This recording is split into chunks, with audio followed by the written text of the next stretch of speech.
আমরা এগিয়ে যাচ্ছিলাম, কিন্তু হঠাৎই একটা অদ্ভুত দৃশ্য চোখে পড়ল। বাড়ির সামনে বেশ কয়েকজন পুলিশ দাঁড়িয়ে আছে। গেটের বাইরে আর ভেতরে উর্দিধারীরা ব্যস্তভাবে কিছু আলোচনা করছে। আমি চমকে উঠে ব্যোমকেশকে বললাম, ব্যোমকেশ, এটা কি ব্যাপার? পুলিশ কেন এখানে?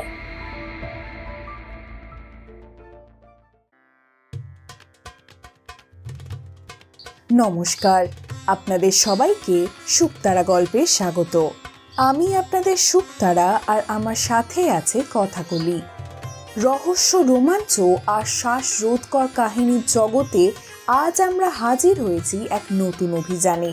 ব্যোমকেশ বক্সী একজন সত্যিকারের সত্যান্বেষী, যার তীক্ষ্ণ বুদ্ধি আর ধৈর্য অপরাধের অন্ধকারের পর্দা সরিয়ে সত্যকে সামনে আনে। কিন্তু এই কাহিনীতে রয়েছে এক অভিনব ষড়যন্ত্র, যেখানে খুনের অস্ত্র কোনো ছুরি বা বন্দুক নয়, বরং বিষ, যা ধীরে ধীরে গ্রাস করছে তার শিকারকে। কে এই নেপথ্যের খলনায়ক? কিভাবে চালানো হচ্ছে এই রহস্যময় খুন? আর ব্যোমকেশ কি পারবে সময়ের আগে এই মৃত্যুর চক্র ভেঙে ফেলতে? চলুন ডুবে যাই অপরাধের এই বিষবৃক্ষের ছায়ায়। আজ শুনবেন ব্যোমকেশ বক্সী ও অপরাধের বিষবৃক্ষ। গল্পটি পুরোটা শুনুন। গল্পটি ভালো লাগলে লাইক, কমেন্ট আর একটা সাবস্ক্রাইব করতে ভুলবেন না।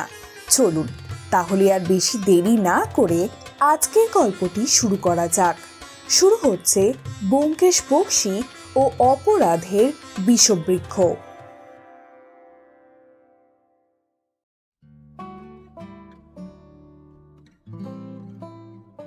গ্রীষ্মের সকাল, রোদের তেজ তখনও পুরোপুরি চড়েনি, তবে বাতাসে গরমের আভাস স্পষ্ট। আমি আর ব্যোমকেশ বসেছিলাম আমাদেরই বসার ঘরে। হালকা আলো আধারিতে ঘরটা বেশ আরামদায়ক লাগছিল। ব্যোমকেশ সোফায় আধশোয়া হয়ে আছে, চোখে গম্ভীর ভাব, আর আমি একপাশে বসে চিন্তামগ্ন। ঠিক তখনই হরির প্রবেশ, হাতে ধাতব ট্রে আর তার ওপর ধোঁয়া ওঠা 2 কাপ চা আমাদের সামনে রেখে সে বলল, দাদাবাবুরা, আপনারা চা খান, আমি একটু বাজার থেকে ঘুরে আসি। তারপর সে ওখান থেকে বেরিয়ে গেল। আমি চায়ের কাপে এক চুমুক দিয়ে বললাম, ব্যোমকেশ, কালকে চিঠির কথাটা মনে আছে তো? ব্যোমকেশ চায়ের কাপে হাত দিয়ে একবার তাকিয়ে বলল, হ্যাঁ অজিত, শ্রীপতি সমাদ্দার, তাই তো? আমি মাথা নাড়ালাম। হ্যাঁ ব্যোমকেশ, কালকে সেই চিঠিটা। কিন্তু আশ্চর্যের বিষয়, উনি শুধু জানিয়েছেন যে উনি নাকি আসবেন, কিন্তু কোনো কারণই উল্লেখ করেননি। ব্যোমকেশ একটু ভেবে চিন্তে বলল, এটাই তো রহস্যজনক অজিত। সাধারণত কেউ যখন কোনো জরুরি বিষয়ে চিঠি লেখে তখন অন্তত সংক্ষেপে হলেও কিছু ইঙ্গিত দেয়, কিন্তু শ্রীপতি সমাদ্দার বাবু শুধু জানিয়েছেন যে সে আসবে। এটা কি নিছক সৌজন্য সাক্ষাৎ, নাকি এর পেছনে কোনো গোপন কারণ লুকিয়ে আছে? আমি চায়ের কাপ হাতে নিয়ে ভাবতে লাগলাম। আমাদের কথোপকথনের মাঝেই ঘড়ির কাঁটা এগিয়ে যেতে লাগলো। আজই শ্রীপতি সমাদ্দার আসবেন, কিন্তু কেন? কি এমন গুরুত্বপূর্ণ কথা বলবেন তিনি? সেই জট খুলতে হলে আমাদের অপেক্ষা করতে হবে আরো কয়েকটা ঘন্টা। কিছুক্ষণ বাদেই দরজার কলিং বেলটা বেজে উঠল। আমি চমকে উঠে ব্যোমকেশের দিকে তাকালাম। সে নিঃশব্দে কাপে শেষ চুমুক দিয়ে চায়ের কাপ নামিয়ে রাখল। আমি উঠে গিয়ে দরজাটা খুললাম। দরজার সামনে দাঁড়িয়ে আছেন শ্রীপতি সমাদ্দার। বয়স আনুমানিক 60-এর কাছাকাছি। দীর্ঘদেহী, রোগাটে শরীর, পরনে সাদা গিলে করা পাঞ্জাবি আর ধুতি, চোখে ভারী চশমা, মুখে একটা অদ্ভুত গাম্ভীর্য, মুখের রেখায় ক্লান্তির ছাপ স্পষ্ট। আমি হালকা হেসে ওনাকে বললাম, আপনি নিশ্চয় শ্রীপতি সমাদ্দার, আসুন আসুন, ভেতরে আসুন। শ্রীপতি বাবু মৃদু হাসলেন। কপালের ঘাম মুছে তিনি বললেন, হ্যাঁ, আমি শ্রীপতি সমাদ্দার। ধন্যবাদ। গরমটা বড্ড বেড়েছে। আচ্ছা, আপনি কি ব্যোমকেশ বক্সী?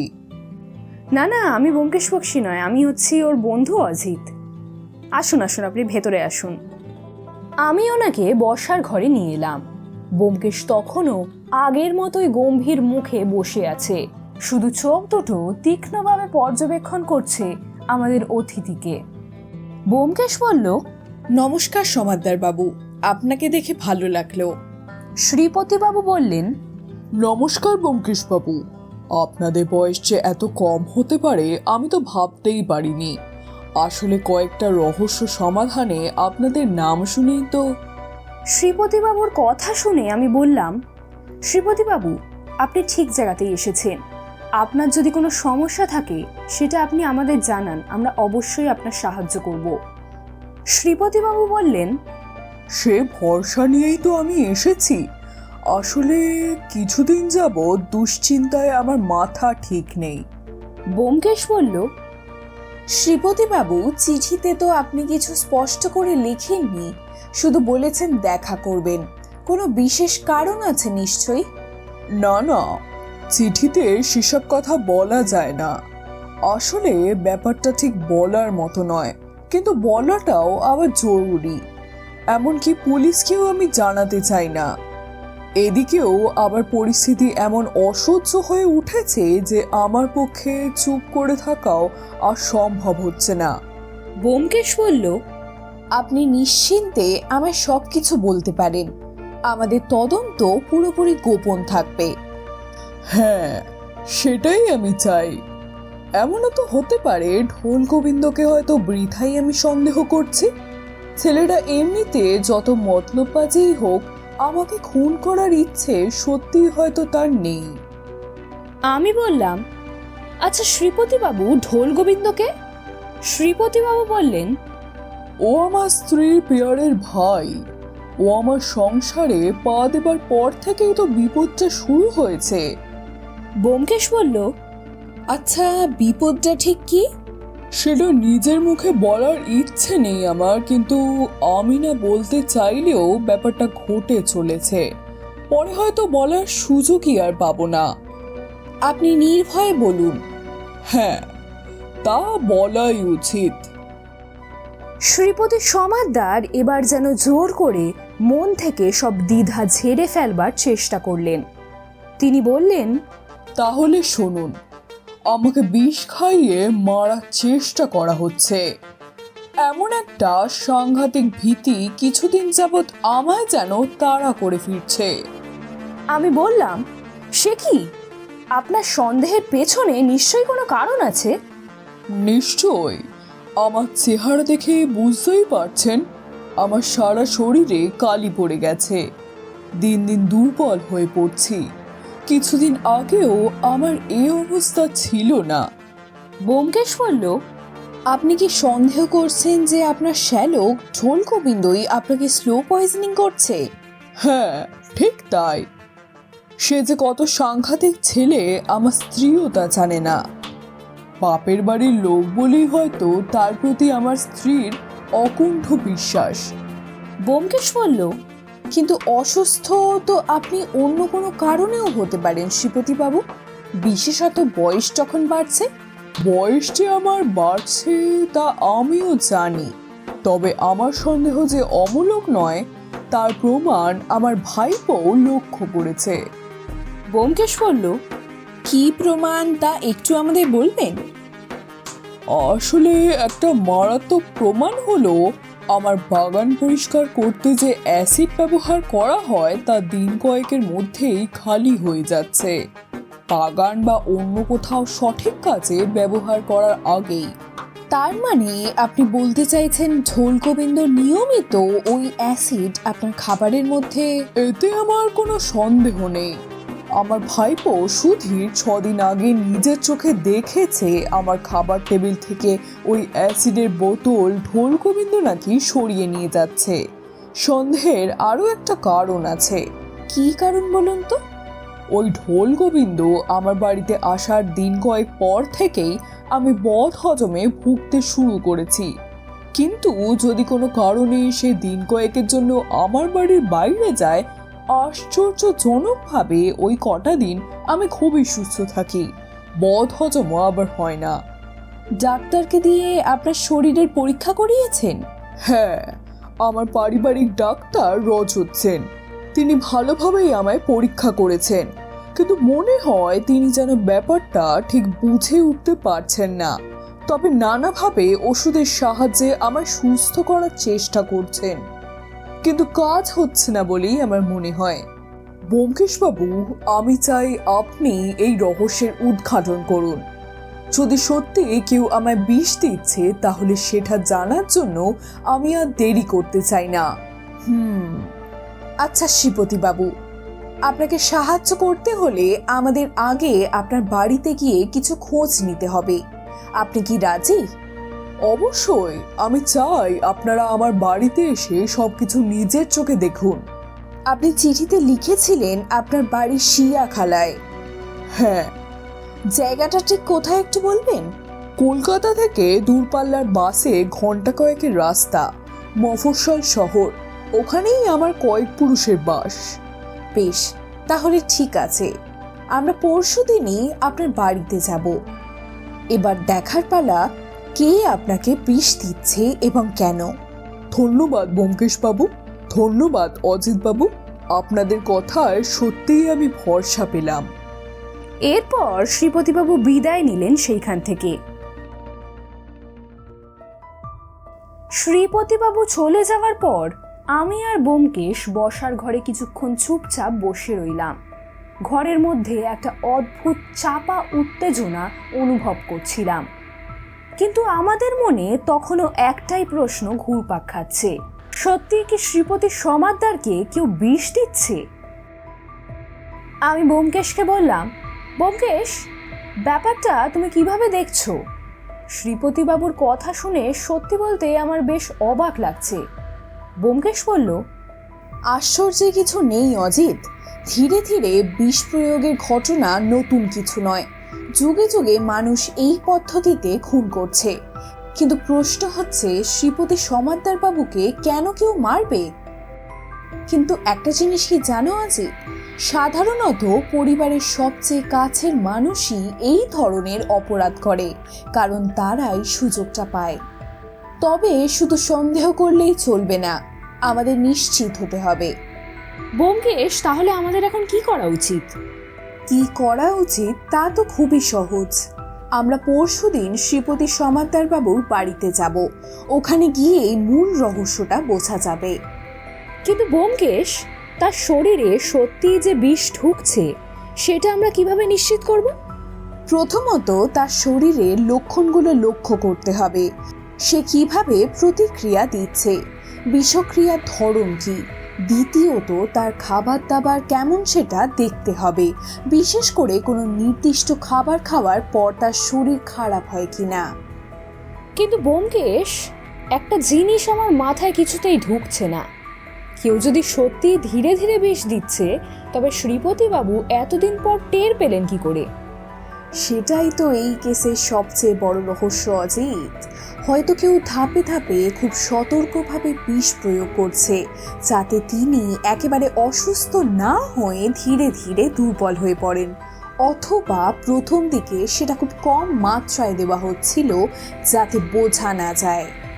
আমি ব্যোমকেশের দিকে তাকিয়ে থাকলাম, তার চোখে সে পরিচিত চাতুর্যের ঝলক ফুটে উঠছে।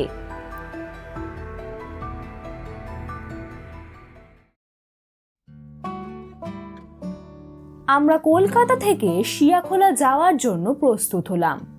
বাস যাত্রা হবে প্রায় 5 ঘন্টার, তাই খুব সকালেই বেরিয়ে পড়লাম। বাস ছাড়ার কিছুক্ষণ পরেই কলকাতার কোলাহল পিছনে ফেলে এগিয়ে চললাম অজানা গন্তব্যের দিকে। জানলার পাশে বসে আমি আর ব্যোমকেশ বাইরের দৃশ্য দেখছিলাম। প্রথমেই বড় বড় বিল্ডিং, তারপর ছোট ছোট দোকান, তারপর শুরু হলো গ্রামীণ পথ। পথের দুপাশে শস্যক্ষেত্র, মাঝে মাঝে তালগাছের সারি, কোথাও কোথাও গ্রামের কাঁচা বাড়ি। ব্যোমকেশ জানলার দিকে তাকিয়ে রইল, মুখে তার চিরপরিচিত শান্ত ভাব। আমি বললাম, ব্যোমকেশ, এই শিয়াখোলা জায়গাটা কেমন হবে বলো তো? ব্যোমকেশ বলল, অজিত, এটা হলো খুবই গ্রাম্য পরিবেশ, শান্তশিষ্ট জায়গা হবে নিশ্চয়ই। তবে আমরা যে কারণে যাচ্ছি সেটার চেহারা খুব একটা শান্তিপূর্ণ নাও হতে পারে। ঘড়ির কাঁটা এগিয়ে চলল আর আমাদের বাসও এগোতে লাগলো শিয়াখোলার দিকে। দুপুর প্রায় গড়িয়ে এসেছে, রোদের তেজ একটু কমেছে। ঠিক দুপুর 1টা নাগাদ আমরা শিয়াখোলায় পৌঁছলাম। বাস স্ট্যান্ড ছোট, আশেপাশে কয়েকটা দোকান। দূরে দেখা যাচ্ছে গ্রামের মেঠো পথ, কোথাও গাছের ছায়া, কোথাও বিস্তীর্ণ ফাঁকা জমি। আমি নেমেই চারপাশটা তাকালাম। গরম হলেও বাতাসটা বেশ স্বস্তিদায়ক। ব্যোমকেশ তার ব্যাগটা ঠিক করতে করতে বলল, এবার চলো অজিত, শিবতী সমাদ্দার বাবুর বাড়ির পথ ধরা যাক। আমি মাথা নেড়ে সম্মতি জানালাম, কারণ এই গ্রাম্য সৌন্দর্যের আড়ালে লুকিয়ে রয়েছে এক অদ্ভুত রহস্য, যা আমাদেরই সমাধান করতে হবে। শ্রীপতিবাবুর বাড়ি ছিল এক বিশাল দোতলা বাংলো, যা শিয়াখোলার মতো ছোট গ্রামের তুলনায় বেশ রাজকীয় দেখায়। বাড়ির চারপাশে একটা বড় খোলা জায়গা, যেখানে কয়েকটা পুরনো আম গাছ আর নারকেল গাছ দাঁড়িয়ে রয়েছে। সামনে লোহার তৈরি উঁচু গেট, যার গায়ে কারুকার্য করা লতা পাতার নকশা। গেটের ওপাশে দীর্ঘ পাথরের পথ চলে গেছে মূল বাংলোর দিকে। আমরা এগিয়ে যাচ্ছিলাম, কিন্তু হঠাৎই একটা অদ্ভুত দৃশ্য চোখে পড়ল। বাড়ির সামনে বেশ কয়েকজন পুলিশ দাঁড়িয়ে আছে। গেটের বাইরে আর ভেতরে উর্দিধারীরা ব্যস্তভাবে কিছু আলোচনা করছে। আমি চমকে উঠে ব্যোমকেশকে বললাম, ব্যোমকেশ, এটা কি ব্যাপার? পুলিশ কেন এখানে? ব্যোমকেশ আমার কথায় কোনো উত্তর না দিয়ে চুপচাপ এগিয়ে যেতে থাকলো। তারপর বলল, ইন্সপেক্টর ইন্দ্রজিৎ বাবু।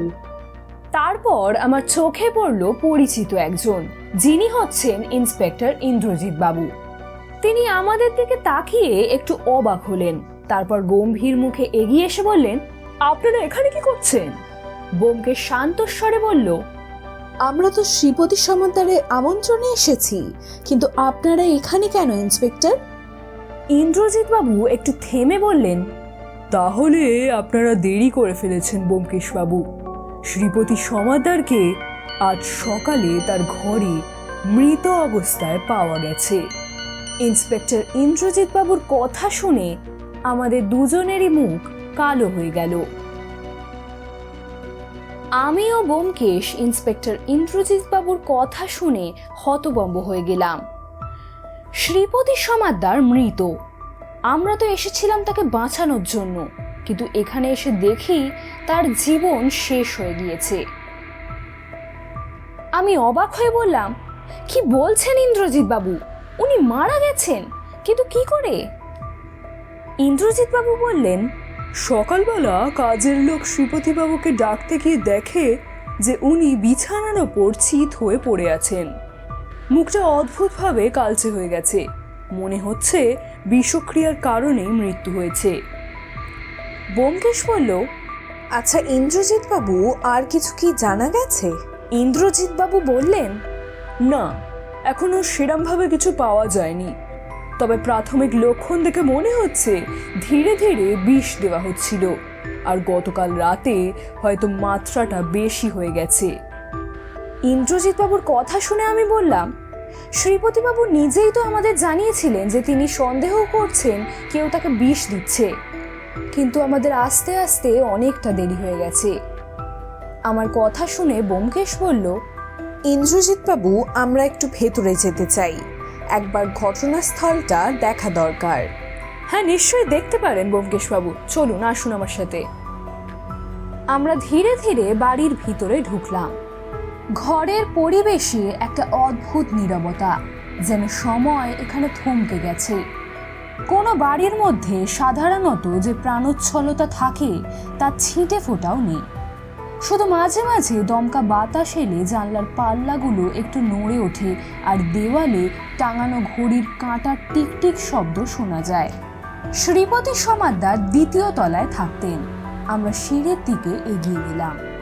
সিঁড়িটা ছিল পুরনো ধাঁচের কাঠের, চওড়া আর মজবুত।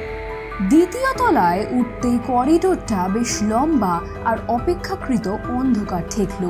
কেবল এক পাশে একটা ছোট জানলা খোলা ছিল। শ্রীপতি সমাদ্দারের ঘর করিডোরের শেষ প্রান্তে। ঘরের দরজা আধ খোলা। ইন্সপেক্টর ইন্দ্রজিৎ বাবু আমাদের দেখে বললেন, ভেতরে আসুন ব্যোমকেশবাবু, অজিতবাবু। শ্রীপতি সমাদ্দার এখানেই শেষ নিঃশ্বাস ত্যাগ করেছেন। আমরা দুজনে তারপর সেই ঘরে প্রবেশ করলাম। ঘরের মধ্যে বিশাল খাট, তার উপর শ্রীপতিবাবুর মৃতদেহটা তখনও চিত হয়ে পড়েছিল।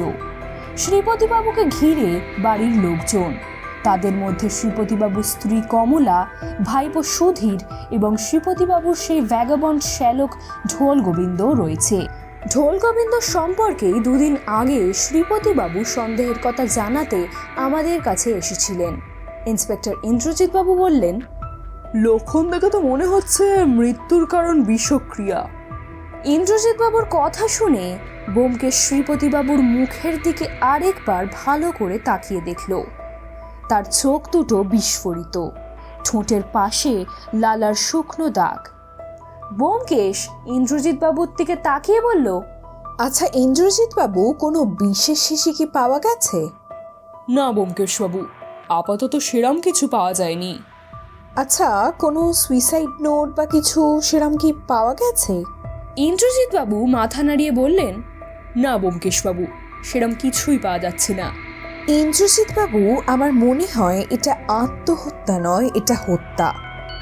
আত্মহত্যা হলে বিষের পাত্র বা শিশিটা অন্তত মৃতদেহের কাছাকাছি থাকতো। হয়তো কোনো চিঠি বা সুইসাইড নোটও পাওয়া যেত। ব্যোমকেশ এবারে শ্রীপতিবাবুর স্ত্রীর দিকে তাকিয়ে বলল, শ্রীপতিবাবুর আত্মহত্যার কি কোনো কারণ ছিল? শ্রীপতিবাবুর স্ত্রী কমলা দেবী পাথরের মূর্তির মতো বসেছিলেন। ওর হয়ে জবাবটা দিল ওরই আদরের ভাই ঢোল গোবিন্দ। কি কারণ থাকবে বলুন দেখি? কিসের দুঃখ ছিল জামাইবাবু? দিব্যি তো খেয়ে দিয়ে ঘুমোতেন। জমানো যা ছিল কোনোদিন অভাব হওয়ার তো কথা নয়। তবে হ্যাঁ, আজকাল সারাক্ষণ কেন জানি না কিসের একটা ভয়ে কাঁটা হয়ে থাকতেন জামাইবাবু। আচ্ছা, ভয়টা কিসের বলতে পারেন? তা তো বদলে পারবো না। ওর বোধহয় মনে হতো কেউ ওকে মারবার চেষ্টা করছে। এই কথাটা বলেই ঢোল গোবিন্দ থমকে গেল। ইন্দ্রজিৎ বাবু বললেন, কই, এই কথাটা তো আমাকে আগে বলেননি। এবার কথা বললেন শ্রীপতিবাবুর ভাইপো সুধীর। আমার মনে হয়েছে কিছুদিন যাবতই কাকমণির মনের দিক থেকে ভারসাম্য হারিয়েছেন।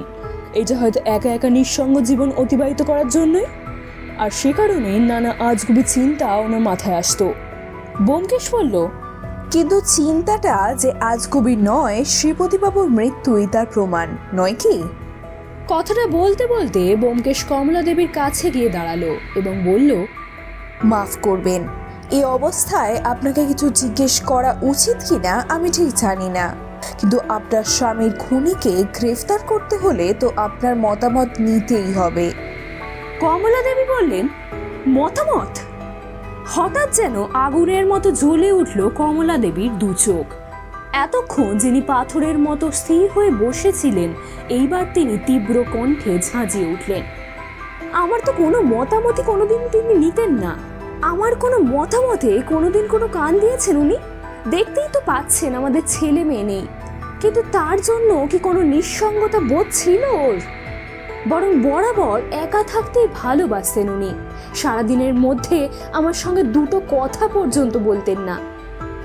আমি বললাম, আচ্ছা তাই জন্যই কি আপনি ছোট ভাই ঢোল গোবিন্দকে আপনার কাছে এনে রেখেছিলেন? কমলা দেবী বললেন, হ্যাঁ, ঢোল গোবিন্দ আমার আদরের ছোট ভাই, আমার সব কথা শোনে, কিন্তু সেটাও পছন্দ ছিল না ওর জামাইবাবুর। সুধীর তার কাকিমাকে শান্ত করার জন্য বলল, কাকিমা তুমি এবার একটু শান্ত হও, তুমি তো জানো কাকা বরাবরই নিঃসঙ্গতা প্রিয় ছিল, সেজন্য মনোবিকারেও ভুগতেন, কিন্তু এখন যা ঘটে গেছে। ব্যোমকেশ বলল, মনোবিকার নয় সুধীর, এটা খুন। তোমার কাকাকে সুপরিকল্পিতভাবে খুন করা হয়েছে। এখন বলো তো, তোমরা খুনিকে ধরতে চাও কিনা? ব্যোমকেশের কথায় সবাই একসাথে হ্যাঁ বলল। ব্যোমকেশ ইন্সপেক্টর ইন্দ্রজিৎ বাবুর দিকে তাকিয়ে বলল, ইন্দ্রজিৎ বাবু, আপনি ডেড বডি পোস্টমর্টমে পাঠাবেন তো? ইন্দ্রজিৎ বাবু বললেন, হ্যাঁ নিশ্চয়ই, এক্ষুনি পাঠাবো। বেশ, এখন যদি আমি বাড়িটা একটু ঘুরে দেখি আপনার নিশ্চয়ই আপত্তি হবে না? না না ব্যোমকেশ বাবু, আপনি দেখুন না, আমার কোনো আপত্তি নেই। বাড়িটার একটাই বৈশিষ্ট্য, তা হলো সেটি পুরনো আমলের একটি দোতলা বাংলো বাড়ি। বাড়ি অবশ্য খুব বড় নয়, দোতলায় দুটো ঘর, দুটির একটিতে থাকতেন শ্রীপতিবাবু এবং তার স্ত্রী কমলা দেবী। পাশের ঘরটি ভাইপো সুধীরের। একতলায় একটা ঘর ঢোল গোবিন্দর জন্য নির্দিষ্ট, তার পাশেই রান্না ও খাবার ঘর। বাড়ির কাজের লোক হরিশ রাত্রে খাবার ঘরেই শোয়।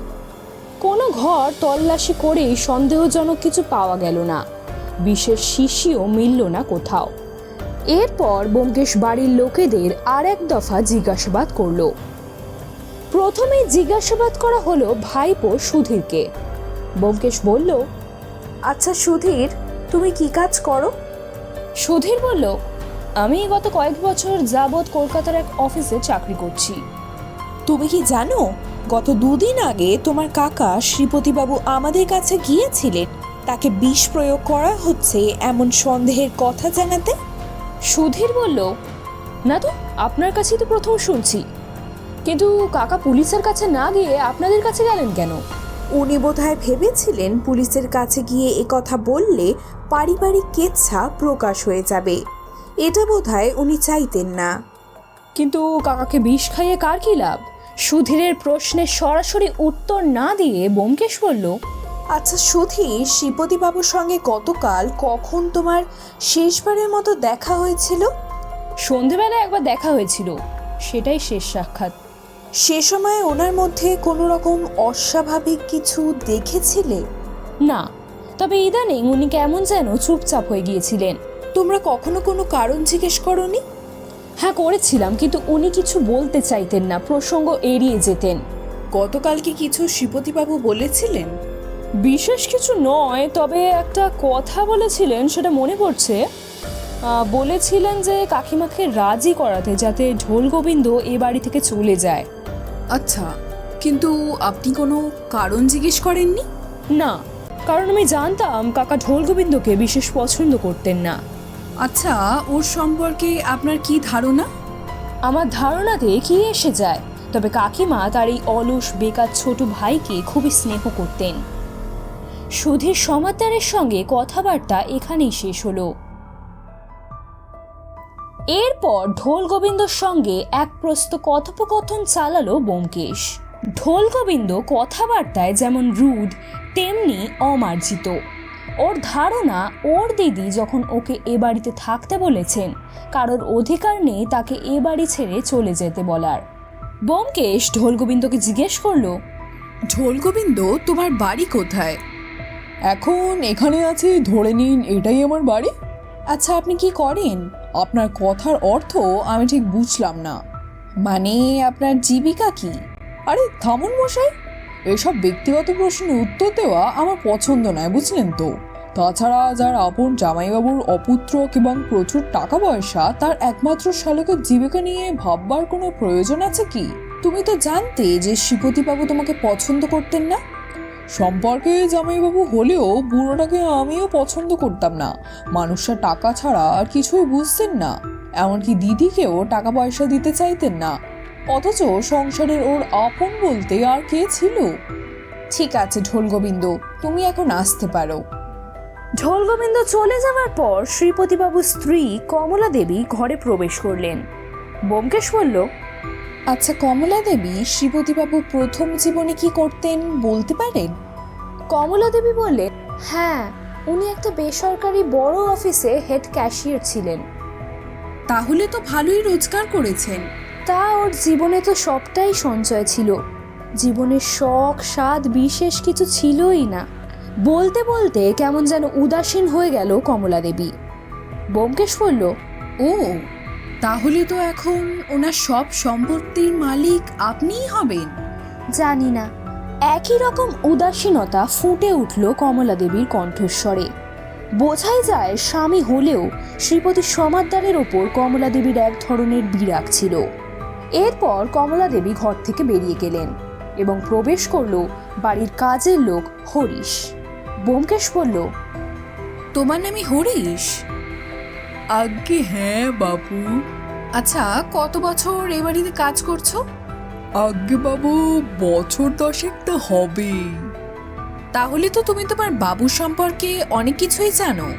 আজ্ঞে বাবু, দাদা বাবুর খবর খুব বেশি বলতে পারবো না। আমি নেহাতি বাড়ির কাজের লোক। বাবু যে খুন হতে পারে এ ধারণা কি তোমার ছিল? না বাবু, তবে কি বলো? ওই ঢোল গোবিন্দবাবু এ বাড়িতে আসার পর থেকেই দাদাবাবুকে সব সময় বিরক্ত মনে হতো। আচ্ছা, তোমার দাদাবাবু কি আজকাল প্রায় অসুস্থ থাকতেন? হ্যাঁ, মানে পেটের অসুখে ভুগতেন। কথা বলতে বলতে আমরা তিনজনে মিলে বাড়ির সামনের ছোট বাগানটায় নেমে এলাম। বাগানটা বেশ পরিষ্কার পরিচ্ছন্ন, নিয়মিত পরিষ্কার করা হয় দেখেই বোঝা যাচ্ছে। ব্যোমকেশ হরিশকে বলল, আচ্ছা হরিশ, এ বাগান কে তদারক করে? আগে দাদাবাবুই করতেন, আমি বাবুর সঙ্গে থাকতাম। এই বাগান পরিষ্কারের জন্য তোমার দাদাবাবু কি কোনো অ্যাসিড ব্যবহার করতেন? হ্যাঁ, মাঝে মাঝে আগাছা পরিষ্কারের জন্য। হ্যাঁ হ্যাঁ হ্যাঁ, সে অ্যাসিডের বোতল কোথায় থাকে একটু বলবে? আগে আমার কাছেই। গতকাল শুধু ঢোল গোবিন্দবাবু একবার আমার কাছ থেকে নিয়ে যান। আমি অবাক হয়ে বললাম, ঢোল গোবিন্দ? আচ্ছা, তোমার থেকে নিয়ে যাওয়ার সময় কারণ কিছু বলেছিল?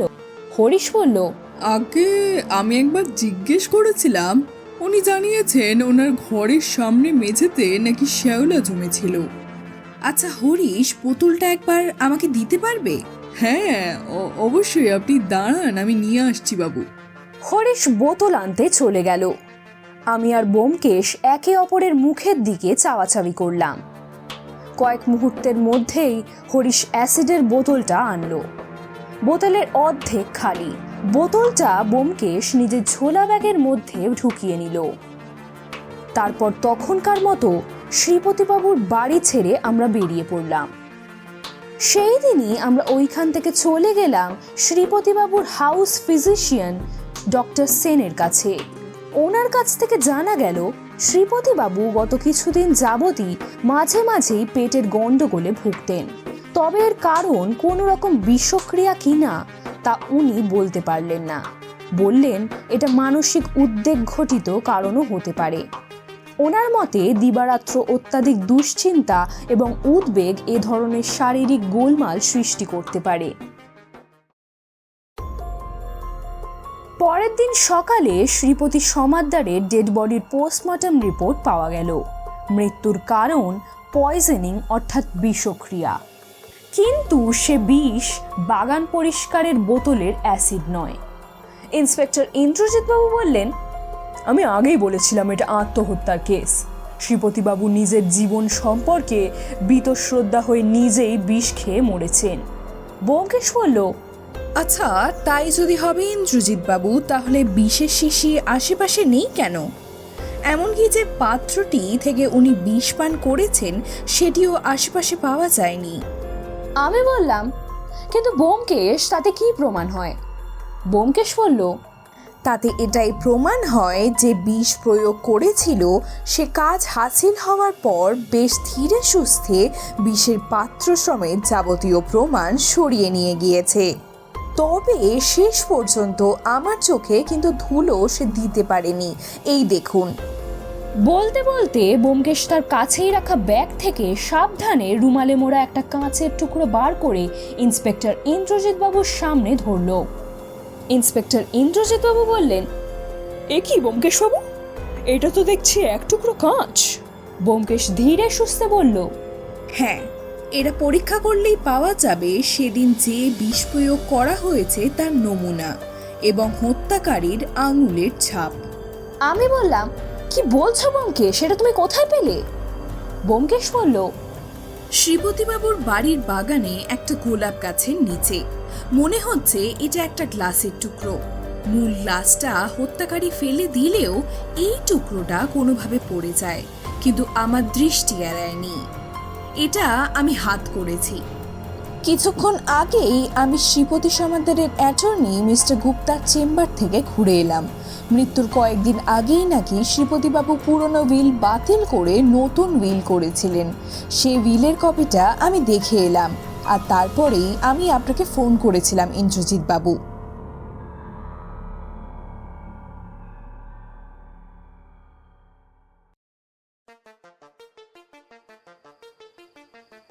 ঘড়িতে তখন রাত 10টা। মুফস্সল শহর এ সময় শান্ত নিঝুম হয়ে আসে, কিন্তু শ্রীপতিবাবুর বাড়ির দোতলায় তখনও আলো জ্বলছিল। রাতের অন্ধকার নেমে এসেছে শিয়াখোলার বাংলো বাড়ির ওপর।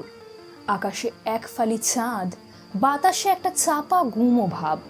পুরো বাড়িটাই যেন ঘন নীরবতায় ঢাকা, শুধু মাঝে মাঝে ঝিঝি পোকার ডাক শোনা যাচ্ছে। ব্যোমকেশ, আমি এবং ইন্সপেক্টর ইন্দ্রজিৎ বাবু পুলিশের বাহিনী নিয়ে বাংলোর সামনে দাঁড়িয়ে। ইন্সপেক্টর ইন্দ্রজিৎ বাবু বললেন, চলুন ব্যোমকেশ বাবু, সময় হয়েছে। আমরা ধীরে ধীরে বাংলোর ভেতর প্রবেশ করলাম। সবাই ঘুমোচ্ছে, কিন্তু আজ রাতের শেষে এই বাড়ির সমস্ত সত্য সামনে আসবে। ইন্দ্রজিৎ বাবু একটু দৃঢ় স্বরে বললেন, আপনারা প্রস্তুত হন, হত্যাকারী এখনো ভেতরেই আছে। হঠাৎই ওপরতলার ঘর থেকে দরজা খোলার আওয়াজ হলো। প্রথমেই বেরিয়ে এলেন শ্রীপতিবাবুর স্ত্রী কমলা দেবী, তারপর এলো সুধীর এবং তার সাথে ঢোল গোবিন্দ। ঢোল গোবিন্দ তাড়াহুড়ো করে নামতে গিয়ে প্রায় হোঁচট খেয়ে যাচ্ছিলেন। কমলা দেবী হতভম্ব হয়ে বললেন, এত রাতে পুলিশ, কি হয়েছে? সুধীর বলল, আপনারা এখানে কেন? নতুন কিছু জানা গেছে নাকি? ঢোল গোবিন্দ বলল, আমাদের এভাবে ঘুম থেকে তুলে আনলেন কেন? ব্যোমকেশ বলল, কারণ আজ রাতেই সত্য প্রকাশ পেতে চলেছে। শ্রীপতি সমাদ্দারকে হত্যা করা হয়েছে এবং আজ আমরা তার হত্যাকারীকে গ্রেফতার করতে এসেছি। সবার মুখ পাথরের মতো শক্ত হয়ে গেল। কমলা দেবী হতভম্ব হয়ে বললেন, কি বলছেন? আপনি কি জানেন কে করেছে এই কাজটা? ব্যোমকেশ বলল, হ্যাঁ জানি কমলা দেবী, হত্যাকারী এখানেই আছে, এই বাড়ির মধ্যেই। আমরা সবাই অপেক্ষা করছিলাম কখন ব্যোমকেশ হত্যাকারীর নাম ঘোষণা করবে। ব্যোমকেশের ঠান্ডা এবং দৃঢ় কণ্ঠস্বর বাংলোর নিস্তব্ধ বাতাসে ছড়িয়ে পড়ল। সে বলা আরম্ভ করল, হত্যাকারী শ্রীপতিবাবুর খুবই আপনজন। শ্রীপতিবাবু তাকে খুবই বিশ্বাস করতেন, কিন্তু সে ছিল খুব লোভী।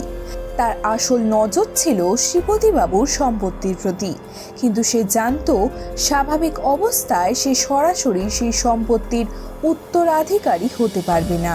তাই চতুর পন্থা ধরল। শ্রীপতিবাবুর মনকে সে বিষিয়ে তুলতে লাগলো। শ্রী কমলা দেবী এবং তার আশ্রিত ঢোল গোবিন্দের ওপর যাতে শ্রীপতিবাবুর বিতৃষ্ণা চরমে ওঠে, সে কারণে ঢোল গোবিন্দ শ্রীপতিবাবুকে নিয়মিত স্লো পয়জন করছে এমন একটা কল্পিত ধারণা তৈরি করে শ্রীপতিবাবুকে তা বিশ্বাস করিয়ে ফেলল।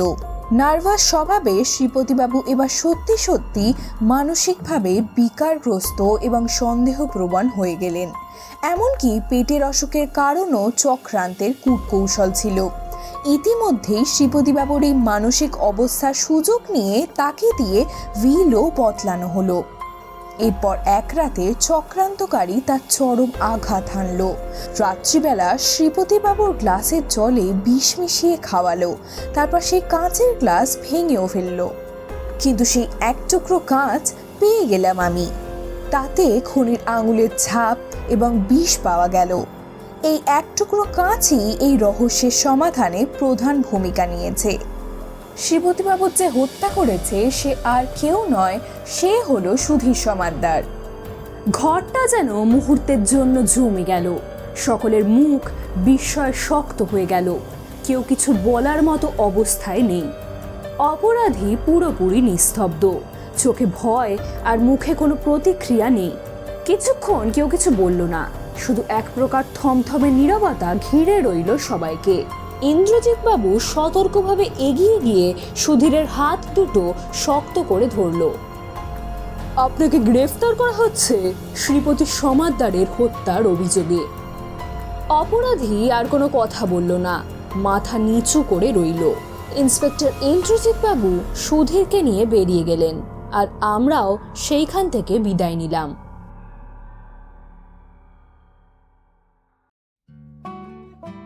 গত কয়েকদিনের ঘটনাগুলো এখনো যেন আমাদের মাথার মধ্যে ঘুরছিল।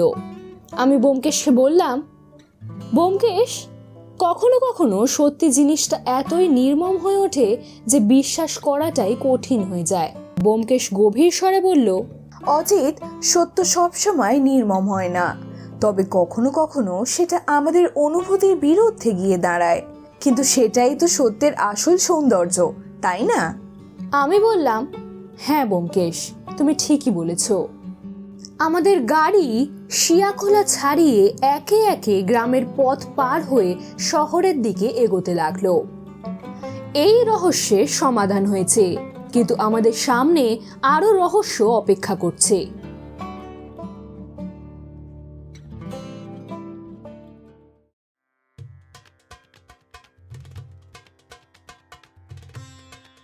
আজ শুনলেন ব্যোমকেশ বক্সী ও অপরাধের বিষবৃক্ষ। এটি একটি ফ্যান ফিকশন গল্প। গল্প পাঠে এবং নানান চরিত্রে কথাকলি আর শুকতারা। গল্পটি শেষ পর্যন্ত শোনার জন্য অনেক ধন্যবাদ। আজকের গল্পটি যদি আপনাদের ভালো লাগে তবে অবশ্যই একটি লাইক দিন এবং প্রিয়জনদের সাথে শেয়ার করুন। আমরা খুব তাড়াতাড়ি ফিরে আসবো নতুন এক গল্প নিয়ে। সুস্থ থাকুন, সাবধানে থাকুন। আমি শুকতারা আজ বিদায় নিচ্ছি। ধন্যবাদ।